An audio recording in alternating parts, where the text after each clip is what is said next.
28 पर्व गीत संहिता 128 पर्व किए स्पष्ट पढ़ी पार गोटे गोटे लाइन लाइन करके से ठिया पढ़ू आम झील पढ़ी गीत संहिता 128 चैप्टर 1 से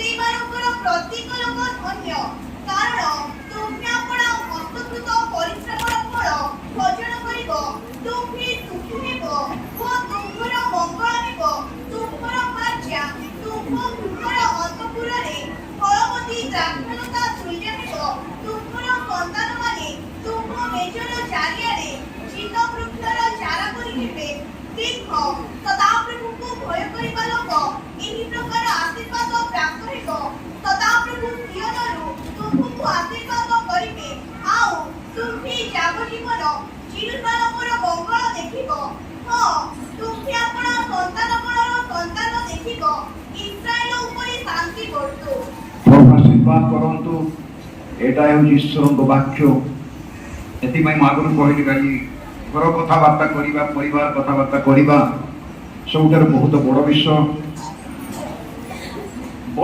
सबुठार प्रभु वाक्य परिवार प्रभु बहुत बड़ परिवार हूँ सबुठार बहुत गुरुत्वपूर्ण प्रभु निमंते समाज पर आसी कि परिवार प्रथम आस प्रभु केवे आरंभ समाज गठन कर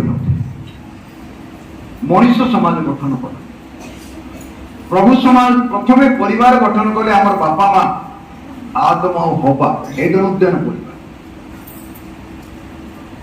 आम बाइबल पुरातन नियम नूतन नियम अनेक परिवार देखुचु जो मान सहित प्रभुंर कारबार थे पुरातन नियम अनेक परिवार को प्रभु जाऊे आशीर्वाद करते से परिवार मान आज मो प्रश्न पचार चाहे नम्रतार सहित आपण घर को मो घर को प्रभाव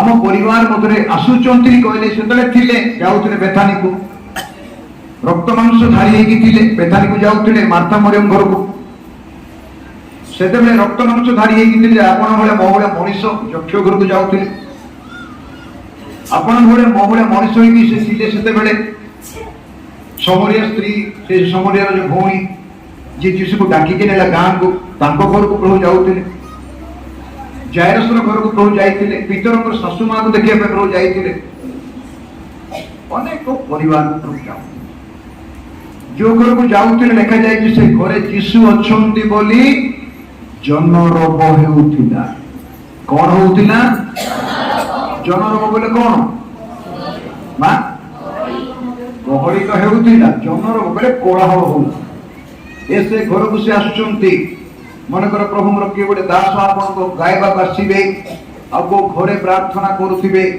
तुम कौन कह से बाबू आसुँच से प्रभु दास आसुँच घरे अच्छा गांटा बाबू घरे पाणी बाबू घरे से डिगन भाई को घरे अच्छा मलंप भाई को घरे अच्छा जन लोक प्रभु थिबा परिवार चिन्ह प्रभु जो घरे था से घर को जना प्रभु नथिबा परिवार को मध्य जना आमे आम जीवन रे बहुत वाक्य शुणीचु बड़ बड़ वाक्य नहीं टेकी हे ना केजी रे एते ओजने वाक्य गभीर वाक्य शुणीचु आउ वक्ता मानकर प्रतियोगिता मत देखी फुटबॉल खेल क्रिकेट खेल भाया बड़ वक्ता किए केमती कहि पारिबो किए तांको प्रतियोगिता करंती कंपटीशन करंती मंडली सब कराए ए वक्ता बहुत बढ़िया से वक्ता सेमती बहुत बढ़िया तांको तो सी बड़का ये तांको तो बड़का से ता बड़ा कहि पारिबो ना ये या बड़ा कहि पारिबो ना एमती मते मंडली मान भीतर कथबार्ता अब वक्ता मान छाती फाटी जाए फुली जाए जा बड़ वक्ता गर्व दम्भ अभिमान कहीं बाट बसा दूरी घर रही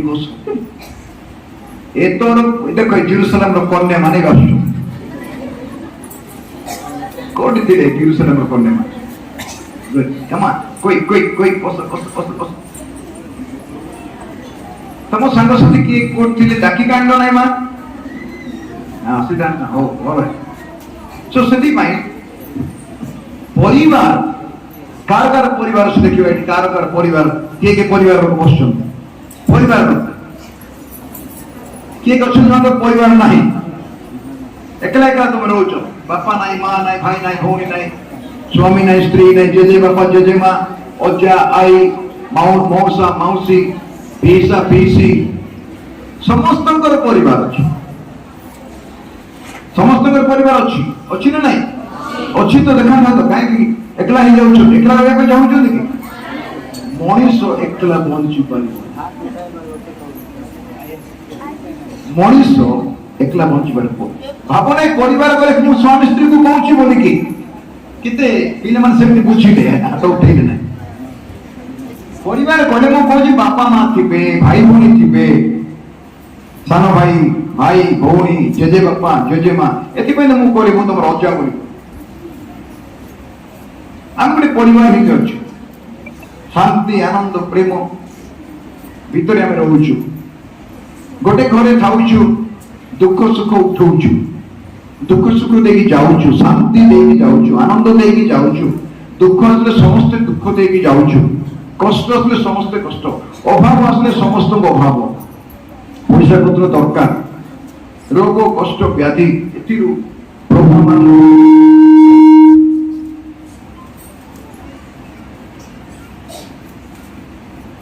ରକ୍ଷା କର ଏଇ ଯୋଉ 128 ଗୀତ ଆମେ ପଢିଲୁ এইটা গোটে পরিবার পাই লেখা হয়েছে এই গীত 128 গীত সংগীতা গোটে পরিবার পাই লেখা হয়েছে স্বামী পাই লেখা হয়েছে বলে বাপাঙ্ক পাই লেখা হয়েছে স্ত্রী পাই লেখা হয়েছে মা পাই লেখা হয়েছে তোমার পিলামান পাই লেখা হয়েছে ঘরর মা বাপা কেমতি হেবে ঘরর মা কেমতি হেব পুଅ ମାନେ ଝିଅ ମାନେ କେମିତି ହେବେ କଣ କଲେ କଣ ହେବେ କୁହନ୍ତୁ କଣ କଲେ ସମସ୍ତେ କୁହନ୍ତୁ କଣ କଲେ କଣ ହେବେ ସେଟା ଲେଖା ମତେ କୁହ ଯେ ଗୋଟେ ଏଇ ଯୋଉ 128ରେ ହଇୟ ବୋଲି ଶବ୍ଦ କେତେ ଥର ଲେଖା ହେଇଛି ଦେଖ ତମେ ଯୋଉମାନେ ବାଇବେଲ ଦେଖ ହଇୟ ବୋଲି ଶବ୍ଦ କେତେ ଥର ଲେଖା ହେଇଛି ଯୋଉମାନେ ବାଇବେଲ ଦେଖୁଛନ୍ତି ଦେଖିକି ମତେ କୁହ ହଇୟ ବୋଲି କେତେ ଥର ଲେଖା ହେଇଛି ହଇୟ ଶବ୍ଦ ଆଜ୍ଞା দ্বিতীয় লেখা হয়েছে কেতে পদ প্রথমে কোন লেখা হয়েছে এক পদরে নম্বর 2 রে 4 আচ্ছা এক পদ পড়ো সমস্তে পড়ো এক ଯେଉଁମାନେ ସଦା ପ୍ରଭୁଙ୍କୁ ଭୟ କରନ୍ତି ଓ ତାହାଙ୍କ ପଥରେ ଚାଲନ୍ତି ସେମାନଙ୍କର ପ୍ରତ୍ୟେକ ଲୋକ ଧନ୍ୟ ଧନ୍ୟ 4 ପଦ ପଢো ଏକ ସଦା ପ୍ରଭୁଙ୍କୁ ଭୟ କରିବା ଲୋକ ଏହି ପ୍ରକାର ଆଶୀର୍ବାଦ ପ୍ରାପ୍ତ ହେବ ଏହି ପ୍ରକାର ଆଶୀର୍ବାଦ ପ୍ରାପ୍ତ ହେବ ଆମେନ୍ ପ୍ରେଜ୍ ଦ ଲର୍ଡ ହାଲେଲୁୟା ଆଶୀର୍ବାଦ ପ୍ରାପ୍ତ ହେବ ଅଭିଶାପ ନାହିଁ ଆଶୀର୍ବାଦ ପାଇବ ଶୁଣୁଛ ଭାଇ ମାନେ ତମେ ଯୋଉ ସେ ବାଲକୋନିରେ ବସି ଫିଲ୍ମ ଦେଖୁଛ ହେଲା ଶୁଣୁଛ ଆଶୀର୍ବାଦ କାହାକୁ ଦରକାର ନାହିଁ ହାତ ଉଠାଅ ଆଶୀର୍ବାଦ କାହାକୁ ଦରକାର ନାହିଁ ଏଠି ଯୋଉମାନେ ବସୁଛନ୍ତି ତଳେ ଉପରେ ବାହାରେ କାହାକୁ ଦରକାର ନାହିଁ ଆଶୀର୍ବାଦ ଗୋଟେ ଲୋକ ଅଛି କି ଏଠି ସ୍ୱର୍ଗକୁ ଯିବା କାହାକୁ ଆସି ଦରକାର ନାହିଁ ଜୀବନ କାହାକୁ ଦରକାର ନାହିଁ ଅଭିଶାପ କାହାକୁ ଦରକାର ମରଣ କାହାକୁ ଦରକାର ନରକ କାହାକୁ ଦରକାର ପ୍ରଭୁ କହିଲେ ସ୍ୱର୍ଗ ମର୍ତ୍ତ୍ୟ ପାତାଳକୁ ଦ୍ୱିତୀୟ ବିବରଣୀ ଲେଖା ହେଇଛି ସ୍ୱର୍ଗ ମର୍ତ୍ତ୍ୟ ପାତାଳକୁ ଶପଥ ଦେଇ କହୁଅଛି ତୁମ ସମ୍ମୁଖରେ ମୁଁ ଜୀବନ ରଖିଛି ମରଣ ରଖିଛି ତୁମ ସମ୍ମୁଖରେ ମୁଁ ଆଶୀର୍ବାଦ ରଖିଛି ଅଭିଶାପ ରଖିଛି ତୁମେ କଣ ଗ୍ରହଣ କରିବ କର ତୁମେ କଣ ମନୋନୀତ କରିବ ତୁମେ ତାହା କର ମନୋନୀତ ସମସ୍ତେ କହିବା ମନୋନୀତ ସମସ୍ତେ କହିବା ଗ୍ରହଣ କଣ ମନୋନୀତ ତୁମେ କରିବ ତମକୁ କେହି ଫୋର୍ସ କରିପାରିବେ ନାହିଁ କିଏ ତମକୁ ଜବରଦସ୍ତି କରିପାରିବେ ନାହିଁ କି ତୁମକୁ ଏଇଟା କରେ ବୋଲି କିଏ ମତେ କହିପାରିବ? ବାପା ମା କହିଲେ ମଧ୍ୟ ପିଲାମାନେ ଶୁଣିବେନି, ବାଳକ କହିଲେ ମଧ୍ୟ ମଣ୍ଡଳୀ ଶୁଣିବ ନାହିଁ, ପ୍ରଭୁ ଦାସ କହିଲେ ମଧ୍ୟ ଶୁଣିବ ନାହିଁ। କାହିଁକି ଜାଣିଛ କି? ତାର କାରଣ ହଉଛି ଆମ ସମସ୍ତଙ୍କୁ ଯୋଉ ବସିଛୁ ଏଇଠି ଆମକୁ ପ୍ରଭୁ ସ୍ୱାଧୀନ ମନ ଦେଇଛୁ। ଆମର ଯୋଉଟା ଇଚ୍ଛା, ମୋ ଇଚ୍ଛା, ଆମକୁ ସ୍ୱାଧୀନ ମନ ଦେଇଛୁ।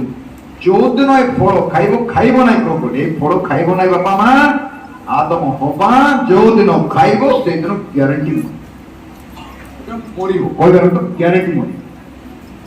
କଣ କରିବ ତମ ଉପରେ ନିର୍ଭର କରେ। ତମ ବାପା ମା କହିଲେ ତମେ ଶୁଣିବ ନାହିଁ, ସ୍ୱାମୀ କହିଲେ ସ୍ତ୍ରୀ ଶୁଣିବ ନାହିଁ, ସ୍ତ୍ରୀ କହିଲେ ସ୍ୱାମୀ ଶୁଣିବ ନାହିଁ। ବାପା ମାଙ୍କର କଥା ଶୁଣିବେ ନା, ବଡ ଭାଇର କଥା ଶୁଣିବେ ନା, ଭଉଣୀ କଥା ଶୁଣିବେ ନା। ମୋ ଇଚ୍ଛା, ମତେ ଯେମିତି ମୁଁ ସେମିତି କରିବି। ଆଜିକାଲି ତ ଅବାଧ୍ୟତା ମଣ୍ଡଳୀକୁ ମାଳି ବସିଛି। disobedient spirit, ଅବାଧ୍ୟତା ମଣ୍ଡଳୀକୁ ମାଡ଼ି ବସିଛି। ଅବାଧ୍ୟତା ପରିବାର ମାନଙ୍କୁ ମାଡ଼ି ବସିଛି। ଅବାଧ୍ୟତା ପାଳକ ପ୍ରଚାରକ ପ୍ରଭୁଙ୍କ ସେବକ ମାନଙ୍କୁ, ମଣ୍ଡଳୀ ନେତା ମାନଙ୍କୁ ମାଡ଼ି ବସୁଛି। ଅବାଧ୍ୟତା। ଯଦି ପରିବାରରେ ବାଧ୍ୟତା ନଥିବ, ସମାଜରେ ବାଧ୍ୟତା ନଥିବ, କଥା ମାନିବାଟାକୁ ବାଧ୍ୟତା କୁହାଯାଏ। କଥା ମାନିବାଟା ବାଧ୍ୟତା। କାହାକୁ ମାନିବ ନ ମାନିବ ତମ କଥା। ମୁଁ ମୋ ପୁଅକୁ କହିଛି, ମୋର ଦିଟା ପୁଅ କହିସାରି ତମେ ଜାଣିଛ, ମୋର ବଡ ପୁଅ ବାହା ହେଇଛି, ମୋର ସାନ ପୁଅ ବାହା ହେଇନି, ଆମେ ଦି ଜଣ ବାପ ପୁଅ ରହୁଛୁ। ମୁଁ କହିଲି ମୁଁ ତୋର ବାପା, ମତେ ମାନିବା ତୋର କର୍ତ୍ତବ୍ୟ, କିନ୍ତୁ ତୁ ମୋର ଫ୍ରେଣ୍ଡ, ମୋର ସାଙ୍ଗସାଥି, ଆମେ ସବୁ ଯାକ କଥାବାର୍ତ୍ତା କରିବା, ଲୁଚେଇବ ନାହିଁ ବାପା ମା, ଖୋଲିକି କହିବ ବୋଇଲେ ଆଶୀର୍ବାଦ ପାଇବ। ଏରେ ପିଲେ ଲୁଚେଇବ ନାହିଁ। ଆଜିକାଲି ପିଲାମାନେ ବହୁତ ଲୁଚଉଛନ୍ତି। ମୁଁ ବାକ୍ୟ ପ୍ରଚାର କରିବି ବୋଲି କହି ନାହିଁ, ମୁଁ କହୁଛି ପ୍ରାକ୍ଟିକାଲ କଥା କହିବାକୁ କହିଛି। ପ୍ରାକ୍ଟିକାଲ ଆଜି ସନ୍ଧ୍ୟାରେ ଉପାସନା ଅଛି ନା ନାହିଁ ନା କ୍ୟାନ୍ସର? ଏବେ ପରିବାର କଥା କହିବି, ପରେ ରାତିରେ ଆଗମନ କଥା, ଆସନ୍ତାକାଲି ଯିବା ପୂର୍ବରୁ ମଣ୍ଡଳୀ କଥା, ବୁଝିଲେ ତ? ତିନିଟା ସବଜେକ୍ଟ ଆଜି ବର୍ତ୍ତମାନ ପରିବାର କଥା, ଆଉ ତମେ ଶୁଣିଲେ ବଡ ଉପକାର। ଶୀଘ୍ର ସମା ଯୋଉମାନେ ଡେରି ଆସୁଛନ୍ତି ତାଙ୍କ ପାଇଁ ତାଳି ଟିକେ ବଜେଇ। ମୁଁ ଜାଣିଛି ମାନେ କର୍ମକର୍ତ୍ତା ମାନସ କଣ କରୁଛନ୍ତି, ତାଙ୍କ ତାଳି ଦରକାର ନା। ବସ, ଜାଗା ନଥିଲେ ତଳେ ବସ।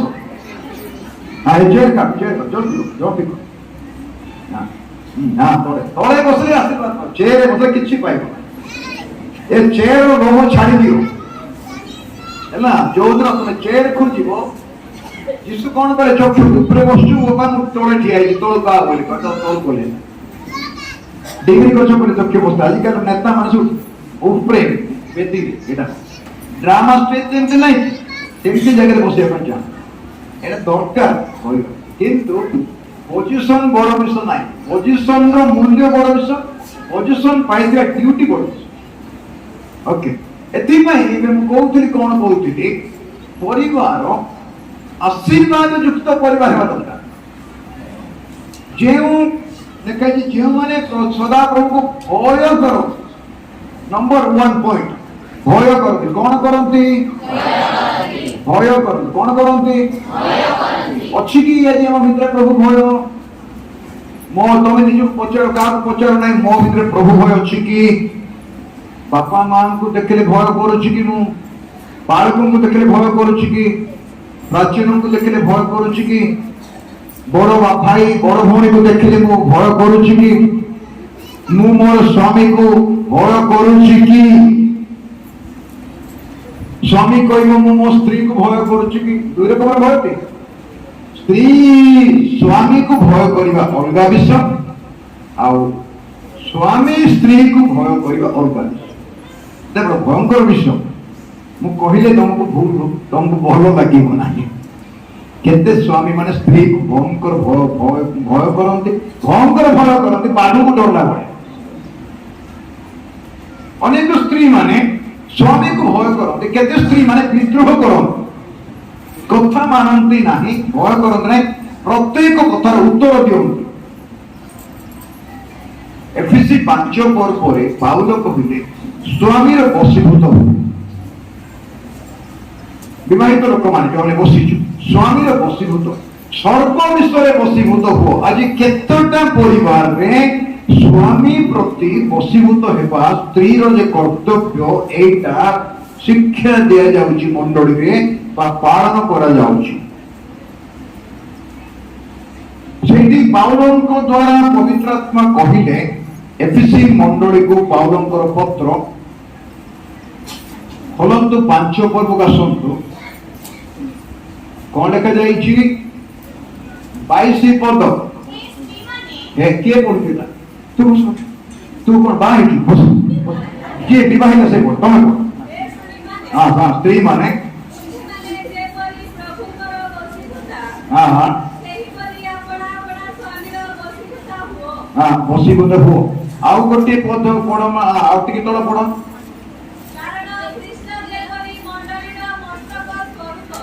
ख्रीष्ट जेपरी मंडलीर मस्तक स्वरूप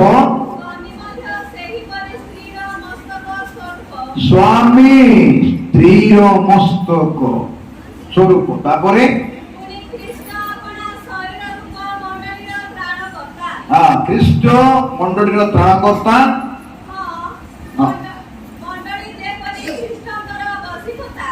मंडली शुणतु मंडली समस्ते कहतु मंडली जेपरी मंडली जेपरी पढ़मा मंडली जेपरी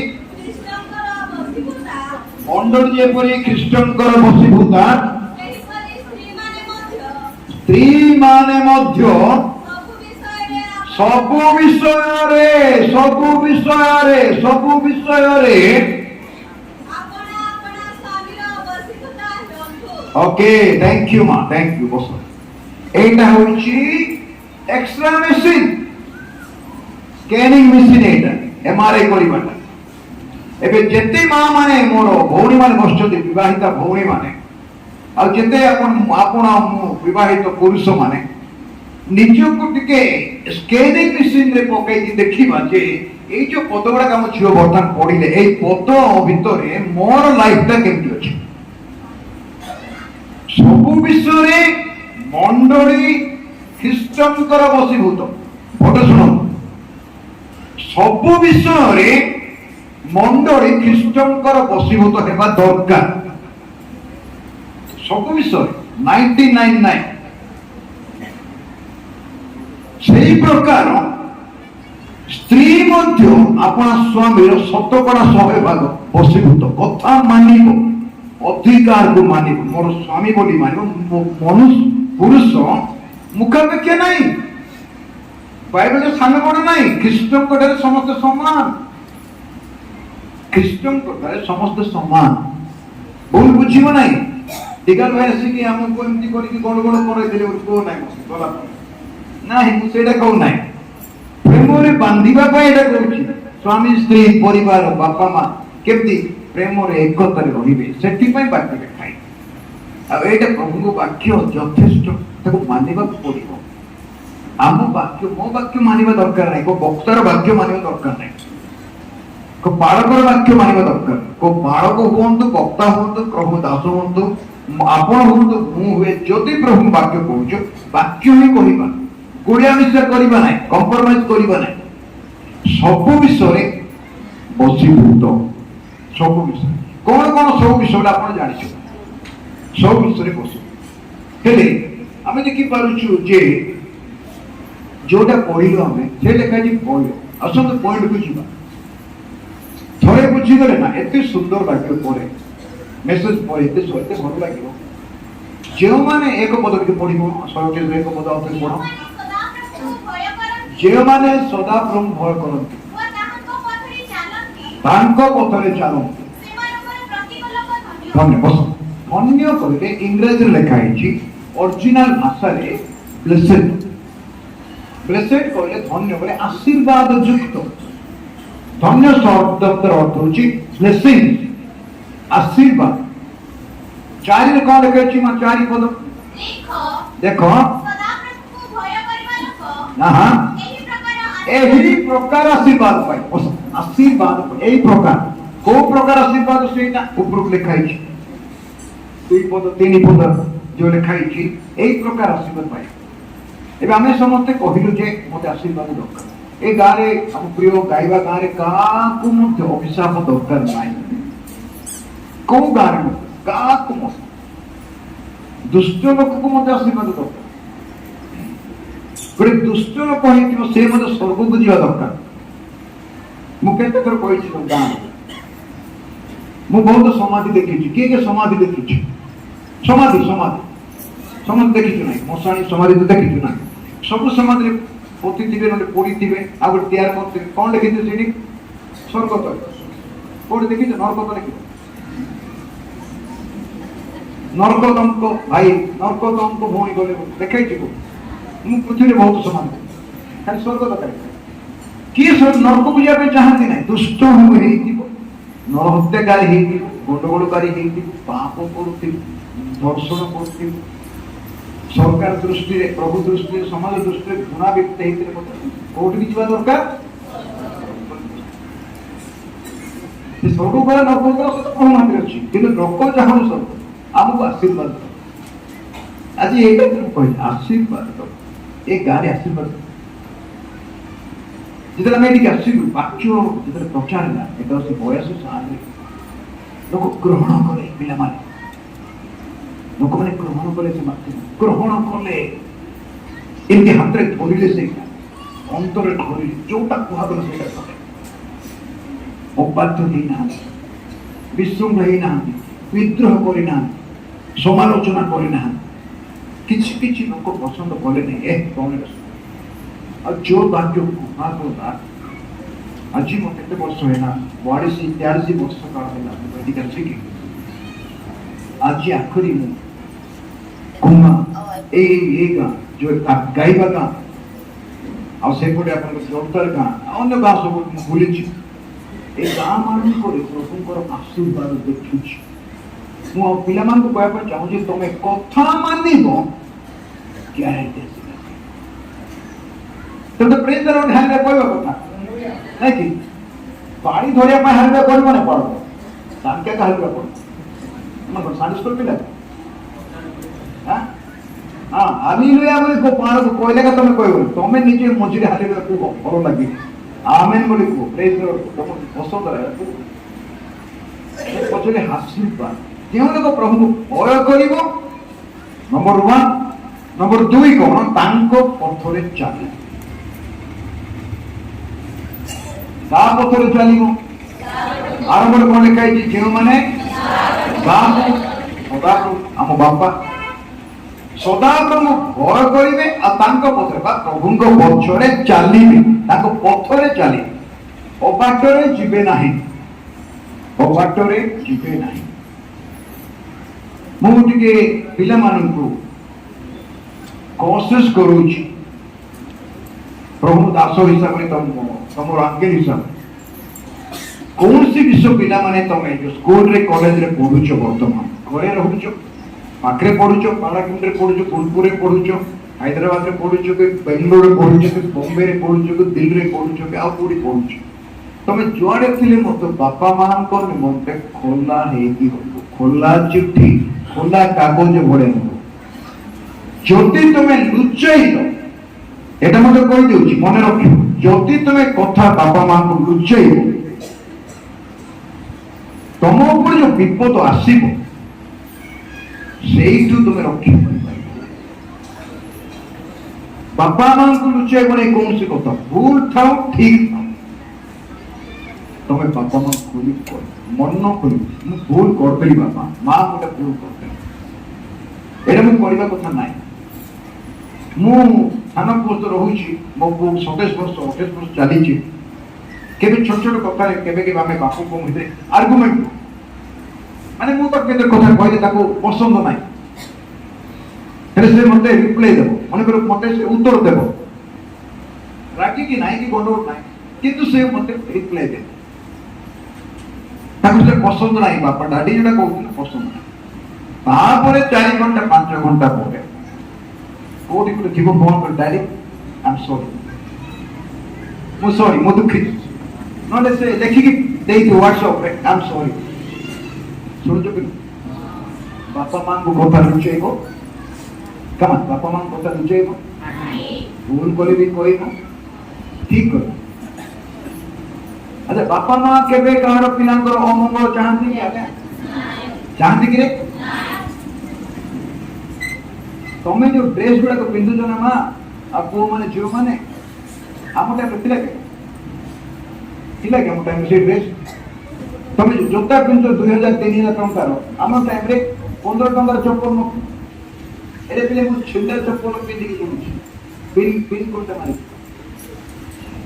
ମୋଟା ପ୍ୟାଣ୍ଟକୁ ପେଜ ପକେଇକି ପିନ୍ଧିକି କାମ କରୁଛି, ଚାଲି ଚାଲି ନଦୀ ନାଳର ପାଣି ପିଇଛି, ବାରଣ୍ଡାରେ ଶୋଇଛି, ପ୍ଲାଟଫର୍ମରେ ଶୋଇଛି, ବସ୍ ଷ୍ଟାଣ୍ଡରେ ଶୋଇଛି, ଲୁଗା କାଚୁଛି, ଲୋକଙ୍କ ବାସନ ମାଜୁଛି, ମୂଲିଆ କାମ କରୁଛି। ଏଠି ମୁଁ ଖାଲିରେ ବସେ ନେଇ ସେଇ ସ୍ତରର ପ୍ରଭୁ ମତେ ଥିବ। ଯୋଗ୍ୟତା ନଥିଲେ ପ୍ରଭୁ ଯୋଗ୍ୟ କରନ୍ତି। ହ୍ୟାଲୋ ଶୁଣିଲେ ତ? ଯୋଗ୍ୟତା ନାହିଁ ବୋଲି ଭାବୁଛ ତ ଯୋଗ୍ୟ କରୁଛ। ତମେ ଯୋଗ୍ୟ ବୋଲି ଭାବିବ କିଛି କରିବ। ଏଥିପାଇଁ ଆମେ ଯଦି ନିଜକୁ ବୁଝିପାରୁଛୁ ମତେ ଆଶୀର୍ବାଦ ଦରକାର, କାରଣ ବାପା ମାଙ୍କ ଆଶୀର୍ବାଦ ଦରକାର, ପ୍ରଭୁଙ୍କ ଆଶୀର୍ବାଦ ମତେ ଦରକାର। ଏଇଠି 128ରେ ଦେଖ, ମୁଁ ବାକ୍ୟ ଆରମ୍ଭ କରିନାହିଁ।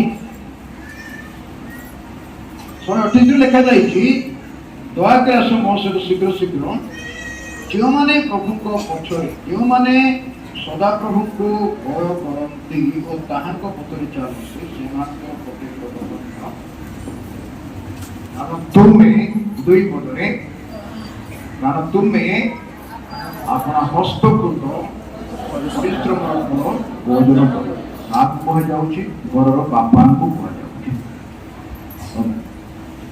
ଘରର ବାପାଙ୍କୁ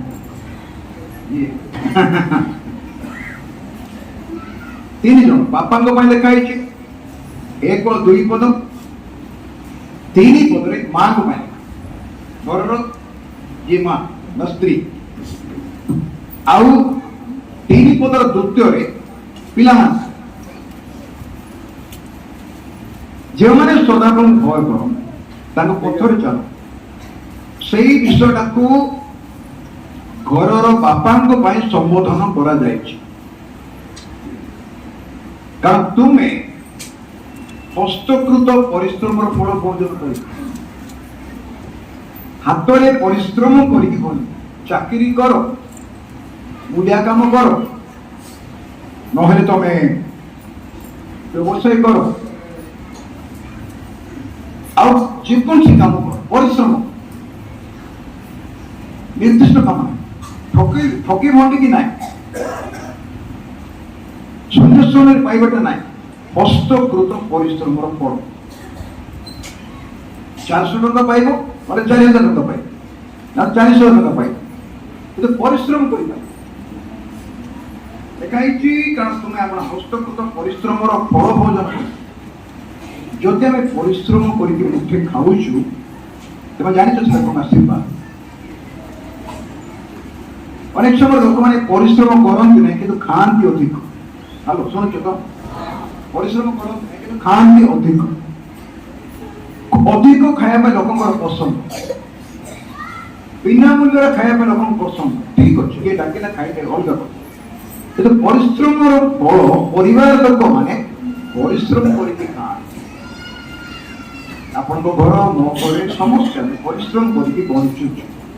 ଗରିବ ଲୋକ ମଧ୍ୟ ପରିଶ୍ରମ କରୁଛି, ଧନୀ ଲୋକ ମଧ୍ୟ ପରିଶ୍ରମ।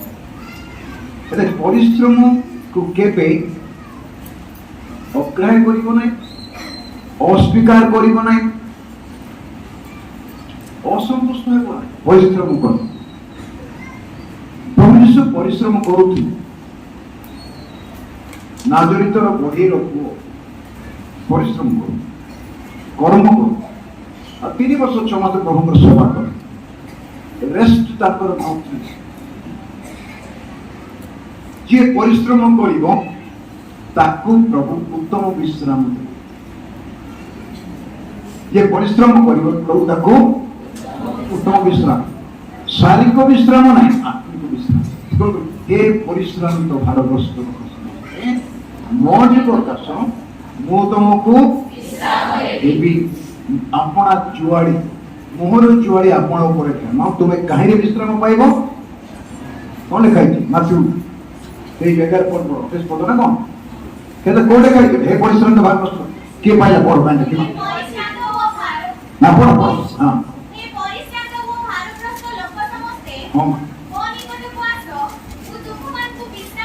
विश्व तापरे जुआरी खेन कहले डिसिप्लिन हुओ श्रृंखलित हुओ बाध्यता स्वीकार कर जुआरी बाध्य करे जुआरी श्रृंखला करे जुआरी कथा मानिबा पई शिखाए जो बलद अमणा गाई बलद कि पशु ताकू जुआरी पकई ट्रेनिंग दिया जाए। एते जुआरी आपण को मते कार जुआरी जिसुंकर जुआरी प्रेज द लॉर्ड। मनुष्यर जुआरी काठर जुआरी लुहार जुआरी समस्यार जुआरी जिसुंक जुआरी ईश्वरंक वाक्यर जुआरी आ सेही जुआरी आपण को मते श्रृंखलित कर केमती श्रृंखल कर एमिति रास्ता रे चलो एमिति करो ए प्रकार व्यवहार करो। गोटे बड़ कथा मन रखिबा भाई भौणी मान पवित्र आत्मांकर 9टा गालाती 5 पद नहीं पवित्र आत्मांकर प्रेम दया शांति भद्रता मृदुता नम्रता 20 पद रे बोले लिखा है 22 पद देखो कि गोटे पढ़ो आज्ञा किंतु आत्मा को फल प्रेम हां आनंद शांति दीर्घ सहिष्णुता परोपकारिता भद्रता विश्वस्तता मृदुता व आत्मसंयम ଏହି ସମସ୍ତ ବିରୁଦ୍ଧରେ କୌଣସି ବ୍ୟବସ୍ଥା ନାହିଁ। କୌଣସି ବ୍ୟବସ୍ଥା ନାହିଁ କା ବିରୁଦ୍ଧରେ ବ୍ୟବସ୍ଥା ନାହିଁ आत्मांक फल विरुद्धरे व्यवस्था नहीं। के सुनिला कहीं देखियो के सुनुची आत्मांक फल विरुद्धरे व्यवस्था नहीं। व्यवस्था कौन लिखा है चोरी करो नहीं नरहत्या करो नहीं मिथ्या साक्ष्य दियो नहीं अंक करो नहीं शंक करो नहीं कले कौन हम व्यवस्था अनुଯାୟୀ दंडित मुझे भूल करी तार पनिशमेंट अच्छी ना फल अच्छी हिसाब क्या पर आत्मांक फल विरुद्धरे व्यवस्था नहीं। प्रेम करा जाए देखाइबा पाए नहीं कि देखा जाए ना आत्मांक कार्य सेटा प्रेम आनंद तापर प्रेम पर कोन कहैमा प्रेम पर आनंद आनंद तुम आनंद करूची बोली कौन कोई लोग को जानि कि आनंद करूचो बोली कि आनंद प्रकाश पाए जानि गोटे गीत थिला तबे पिला माने जानि न पुराना लोक जानि कसो आनंद आनंद किपरि कोई केते जानि छ ना अच्छी गीत गाउ ना ना से गीत आनंद आनंद किपरि करिबी केते आनंद पर से निजे खुशी पारनी केते आनंद करिबो मापिबा को नाही ता आनंद स्वर्ग आसे ब्रह्मठार आसे এই যে আনন্দ ভদ্রতা মৃদুতা নম্রতা বিশ্বস্ততা আত্মসংযম তা বিরোধী ব্যবস্থা নাই। ଆମ ପରିବାର ମାନଙ୍କ ଆଜି ଆତ୍ମାଙ୍କର ଫଳ ଦରକାର। ଆତ୍ମାଙ୍କର ଫଳ ଯୀଶୁଖ୍ରୀଷ୍ଟଙ୍କର ଗୁଣ ସ୍ୱଭାବ आत्मांकर फल प्रभु यीशु ख्रीष्टंकर स्वभाव प्रेज द लॉर्ड। एति माइ आम परिवार भितरे आमे गोटे जाके बापा माँ भाई भौणी अछु आउसे बड़ विषय प्रभु गौरव पातु एटा मोर इंट्रोडक्शन केवल थिला मु निश्चय समय आगु नेबी एति माइ এই যে কথাটা আলোচনা করব বর্তমান মু সমাপ্ত করিয়া যাচ্ছি 4 পদরে 2-3 পদ যেটা আমি পড়িলু ଭାର୍ଯ୍ୟା ଗୋଟେ ଘରେ ଫଳବତୀ ରଖିବା କଥା। ପିଲାମାନେ ଜିତ ବୃକ୍ଷର ଚାରା, ପିଲାମାନେ ଜିତ ବୃକ୍ଷର ଚାରା ବୋଲେ ପବିତ୍ର ଆତ୍ମା ଜିତ ବୃକ୍ଷ ବୋଲି ପବିତ୍ର ଆତ୍ମାଙ୍କର କାର୍ଯ୍ୟକୁ ବୁଝାଏ, ପବିତ୍ର ଆତ୍ମାକୁ ବୁଝାଏ, ଜିତ ତୈଳକୁ ବୁଝାଏ, ଦ୍ରାକ୍ଷଲତା ମଣ୍ଡଳୀକୁ ବୁଝାଏ। এই প্রকার এক পরিবারକୁ প্রভু গঠন କରିବା ପାଇଁ ଚାହାନ୍ତି ତାଙ୍କ ରାଜ୍ୟ ପାଇଁ ସ୍ୱର୍ଗକୁ ନେବା ପାଇଁ। ସେମାନେ କଣ କଣ ଲେଖା ହେଇଛି ସେଇ ପ୍ରକାର ଲୋକମାନେ ଏ ପ୍ରକାର ଆଶୀର୍ବାଦ ପାଇବେ। ଆଉ କଣ ଲେଖା ହେଇଛି ତମେ ଯାବ ଜୀବନ ମଙ୍ଗଳ ଦେଖିବ। କଣ ଦେଖିବ? ଅମଙ୍ଗଳ ନାହିଁ, ଯାବ ଜୀବନ ମଙ୍ଗଳ ଦେଖିବ। ମୋର ଛୋଟ ମଣ୍ଡଳ ଗାଇବା ମଣ୍ଡଳୀକୁ ଆପଣଙ୍କର ମଣ୍ଡଳୀ ଏକ ଆଦର୍ଶ ମଣ୍ଡଳୀ। ବାପ୍ତିସ୍ମ ଜୋହନ ଯେତେବେଳେ ଆସିଛି ତାଙ୍କୁ କୁହାଗଲା ସୁସଜ୍ଜିତ ପ୍ରଜା ମଣ୍ଡଳୀ ଗଠନ କରାଯାଏ। ସୁସଜ୍ଜିତ ପ୍ରଜା ରେଡି ଚର୍ଚ୍ଚ ତୁରି ବାଧ୍ୟ ହେଲେ ଯୋଉଠି ପଡେ ଅସଜାଳା ମଣ୍ଡଳୀକୁ ପ୍ରଭୁ ନେବେ ନାହିଁ। ଏଥିପାଇଁ ଆମ ଭିତରେ ସ୍ୱଭାବ, ଗୁଣ, ଆଚରଣ, ବ୍ୟବହାର, ଉଚ୍ଚାରଣ, କଥାବାର୍ତ୍ତା, ସମ୍ପର୍କ ଏ ସମସ୍ତ ବିଷୟ ହେଇପାରିବ କେବେ? ଯଦି ଆମେ ନମ୍ର ହେବା, ଆମେ ଦାମ୍ଭିକତାରୁ ବାହାରି ପଡ଼ିବା, ଅହଙ୍କାରରୁ ବାହାରି, ଗର୍ବ, ଧନ ଗର୍ବ, ମନ ଗର୍ବ, ପାଠ ଗର୍ବ, ଚାକିରି ଗର୍ବ, ବ୍ୟବସାୟ ଗର୍ବ, ଜମିବାଡ଼ି, ଘରଦ୍ୱାର ଏଥିରୁ ବାହାରି ପାରିବା। ଯାହା ଥିଲେ ମଧ୍ୟ ପ୍ରଭୁ ଦେଇଛନ୍ତି ସନ୍ତୁଷ୍ଟ ରହିବା। କେତେ ବଡ଼ ମଣ୍ଡଳୀ ହେଉ, କେତେ ମଣ୍ଡଳୀର ଉନ୍ନତି ଥିଲେ ମଧ୍ୟ ନମ୍ର ହେଇକି ମଣ୍ଡଳୀ ରହିବ। ଅନେକ କନ୍ୟା ଗୁଣ ଦେଖେଇଛନ୍ତି, ଅନେକ କନ୍ୟା ଗୁଣ ଦେଖେଇଛନ୍ତି, ତୁମେ ଅନ୍ୟତମ। ଆମର ଏ ଅଞ୍ଚଳରେ କେତେ ମଣ୍ଡଳୀ ଅଛି, ଗାଇବା ମଣ୍ଡଳୀ ଅନ୍ୟତମ ହେବ କି? ଲୋକ ଗାଁରେ କଥାବାର୍ତ୍ତା କରନ୍ତି, କେତେ ଝିଅ ଆମ ଗାଁକୁ ଆସୁଛନ୍ତି ବୋହୂ ମାନେ, ତାର ବୋହୂ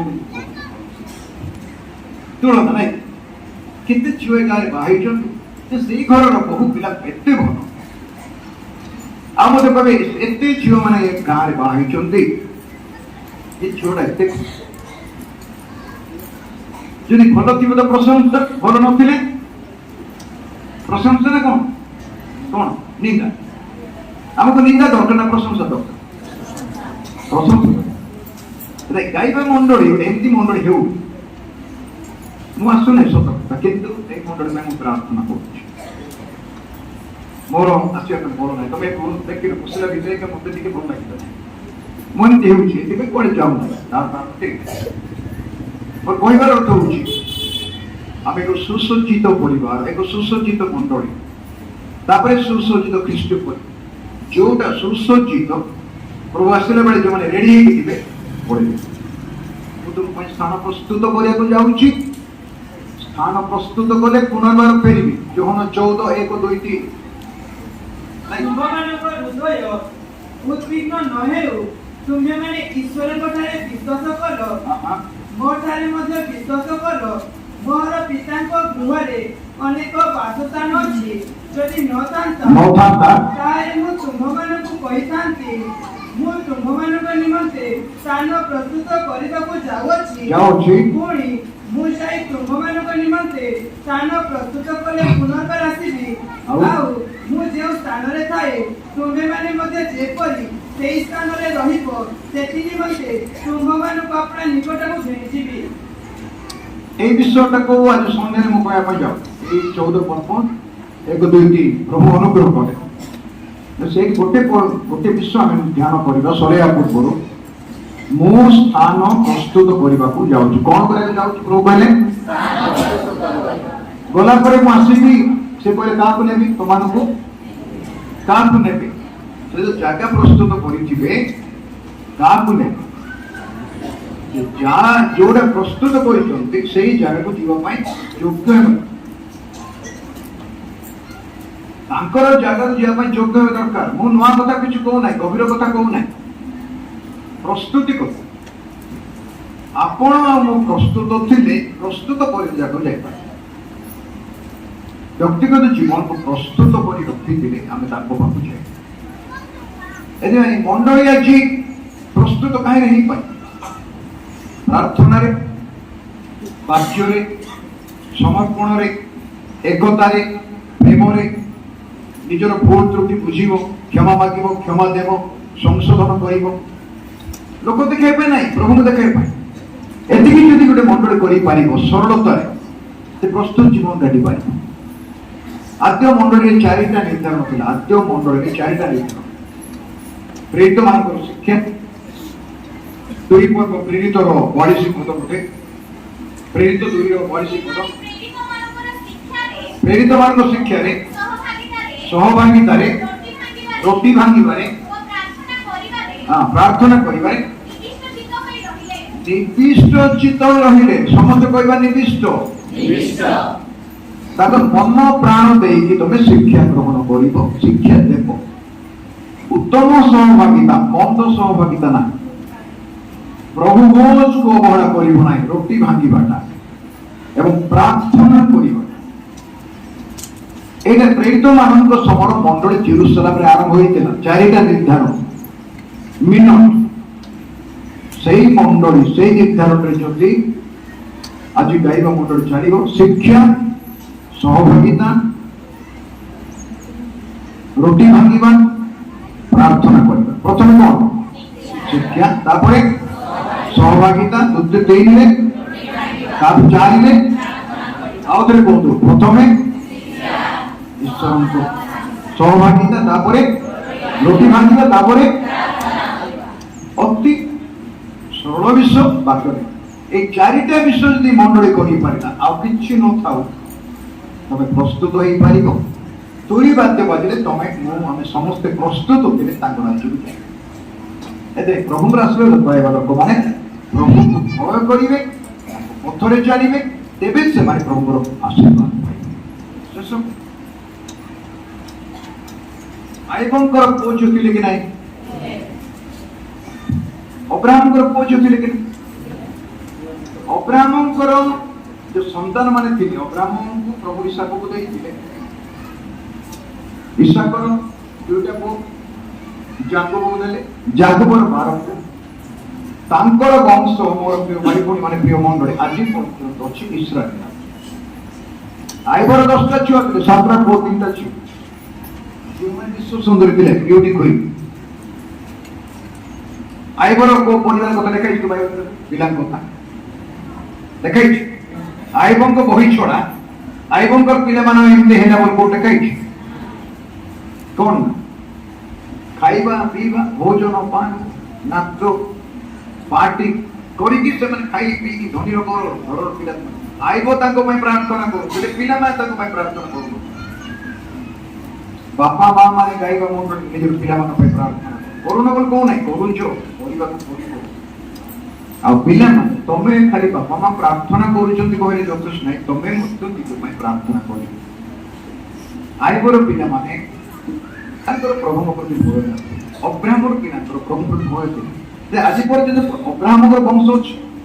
ଆଇବ ଏତେ ଧାର୍ମିକ ଥିଲେ ସୁଦ୍ଧା ଆଇବଙ୍କ ପୁସ୍ତକ ବାଇବଲର ପ୍ରଥମ ପୁସ୍ତକ, ପାଖାପାଖି ଆଦ ପୁସ୍ତକ ସମୟର ବହି ସେଇଟା।